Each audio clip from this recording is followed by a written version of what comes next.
chalk on the handle of the ball, as long as the basic handle is pretty clean to begin with, we can start fresh just like this. The first thing I'm doing is, if you take a look at how this is set up, it's a plastic bucket with a wooden block in the middle of it. It just keeps the chalk in the bucket so it's not such a mess in there. Okay? From here, you can take a squirt bottle, but I never use one. I usually spit in my hand. And I get a little bit of moisture on the handle itself. And from here,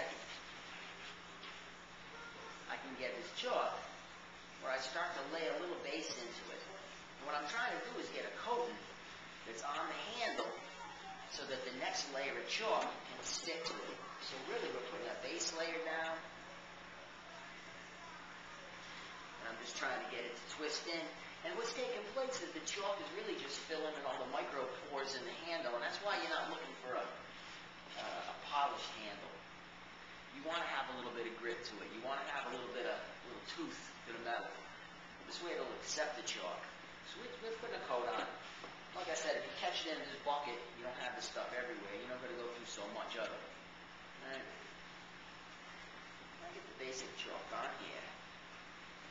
We rub it in. You can just see I'm just getting an even coat. I use one of these things. It's a drywall brush. It just kind of keeps it clean. We go from here. So now I have the base coat put on. You can see that it's pretty even throughout the handle. And from here, one more time, I get a little wet. It gives me just a little bit of stick. And you can use just a spray bottle. For other people, I probably would. You know, I don't spit on other people's hands. But for my own, it's pretty much how it always works out. And then we start to get it in here. Now we're going to start applying this chalk. And you're pushing it into the handle. You're putting some force on it. And you're getting it to rub in so that we can get the chalk to adhere where the other chalk is already in place. And if I was going to be doing just a short workout, I wouldn't even have to go through this. I'd put a basic chalk application down, and it would be fine.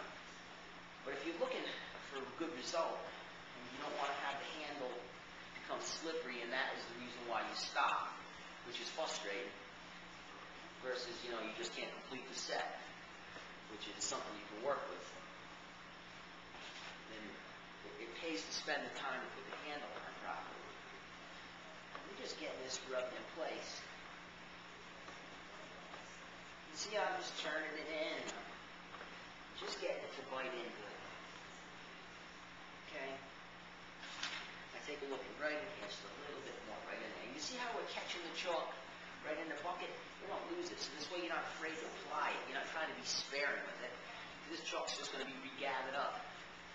As long as we keep the belt clean, we don't track any little crap into the chalk. Meaning, dust, rock, miscellaneous stuff off the floor. Alright? So we clean this off.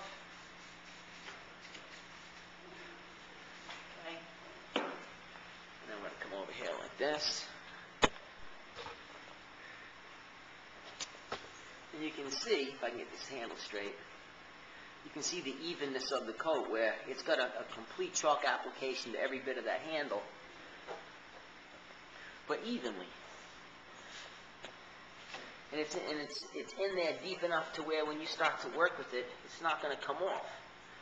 And then the whole time you're working, what's really taking place is the chalk on your hand, which that's not a good representation of chalk on my hand, but the chalk on my hand bonds with the chalk on this handle when you lock onto it. It's like contact cement.